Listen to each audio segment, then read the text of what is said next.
But tell everybody, as long as you are not Lionel Messi, you have to defend. And I didn't play against Messi because he was injured. And thanks God he was injured. No, I was lucky. When Messi has the ball, 1-1-1, you are dead. Leo Messi! Oh! Lionel Messi covered only 6.6 kilometers per 90 minutes at the World Cup, 95% of that distance walking. Mbappe averaged 5.43 kilometers per hour running speed. Ronaldo at 41 covered more ground at a higher average pace than Messi at 39. Even Haaland, who walks for 84% of his matches, ran more distance than the man most people call the greatest of all time. And yet, Messi was more effective at the World Cup than anyone else. He even broke the record of the most goals ever by a player. And he did it all while walking. The question isn't whether Messi is good. The question is how someone who walks for 95% of the match can be the most decisive player at the biggest tournament in football. Take a look at this moment. What do you think happens next after that pass? If you were just watching football for the very first time, studying Messi might confuse you because really all he does is walk the entire game, even when he loses possession. But why is that? Well, to answer that, first you have to understand what Messi doesn't do.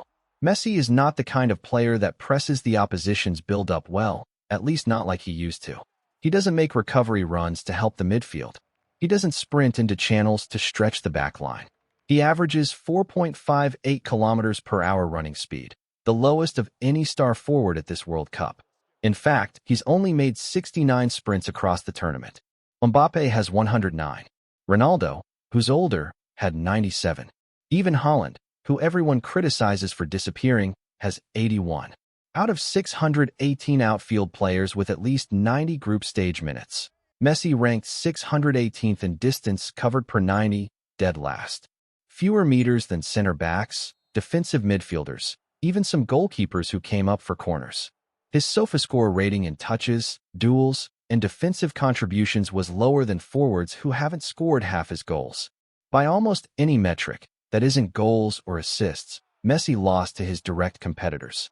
And yet he had the highest goal tally at the entire World Cup. To understand why, you have to forget what modern football expects from an elite attacker. Modern football demands that forwards work without the ball. In fact, it's the highlight of the insults guys like Haaland and Ronaldo receive all game. They expect them to press the opposition's build-up, participate in construction, be the first defensive link for the team. Mbappe has the highest volume of shots per game and runs per game than any forward in the World Cup. He was the most active, the most involved, the one who sought the ball in every phase of play. His speed covered grounds in both directions, attacking transitions and defensive recoveries. Haaland does it differently, but still contributes off the ball. His movement creates space. His presence pins defenders. Even when he's not touching the ball, he's affecting the structure of the opposition's shape. Even Ronaldo at 41 participated more in build-up than Messi. He did everything expected of a modern forward, yet still failed to drag Portugal forward. Messi doesn't do any of that. Messi walked across the pitch while his teammates spilled. He disappeared for entire minutes. He touched the ball at a rate that would make you think the match has nothing to do with him. In fact, if you tuned in against Egypt in the round of 16 in the early parts of the game, there were stretches where Messi stood completely still while Argentina recycled possession around him. De Paul running, Mac Allister pressing, Enzo Fernandez winning duels, and Messi stood in the center circle like a man waiting for a bus. People saw this version of Messi and decided he was getting too old. In fact, they said he was a liability. But if that's true, if Messi really is just a passenger now, then how do you explain what happened next against Egypt? Against Egypt, Argentina were losing 2-0 in the 67th minute. Messi had already missed a penalty. The defending champions were minutes away from the biggest upset in World Cup history. And then in the span of 4 minutes, Messi decided the game was his. In the 79th minute, Messi floats across from the right side. Christian Romero rises above the Egyptian defense and heads it in. 2-1. 83rd minute. Chaos in the Egyptian box. The ball breaks to Messi and he doesn't hesitate. A first-time striking off the crossbar 2-2. And then in the second minute of stoppage time, Enzo Fernandez headed in Lautaro's cross 3-2.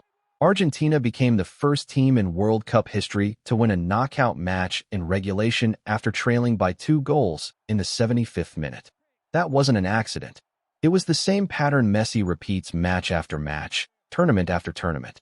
He doesn't walk because he's tired. He doesn't walk because he doesn't care. He walks because his way of operating is fundamentally different from any other elite forward in the world. To the untrained eye, he's too tired to track back.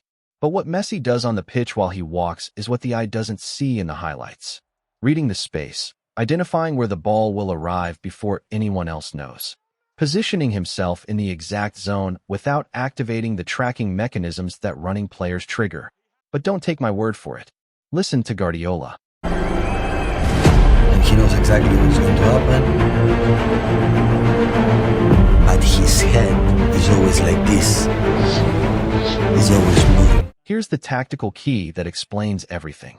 A defender is trained to instinctively follow an attacker who runs. It's an automatic response.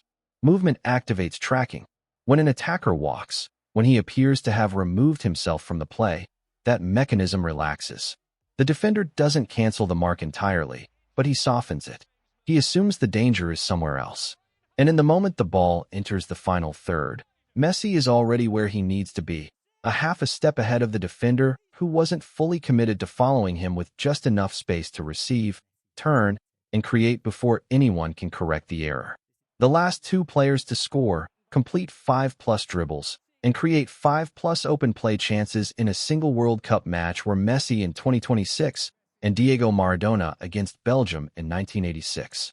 That's not a declining player. That's a player who's learned to contribute only when it matters and to disappear completely when it doesn't. The energy he doesn't spend for 85 minutes. He concentrates into the 5 minutes that actually decide games. Messi doesn't just fit into Argentina's system, he is the center of it. The team was built so other players could handle the pressing, running, and defensive covering, while Messi conserved his energy for the moments that mattered most. That is why his style looks so unusual. He walks a lot, but he is constantly scanning the field, reading space, and waiting for the right moment to appear in the danger zone.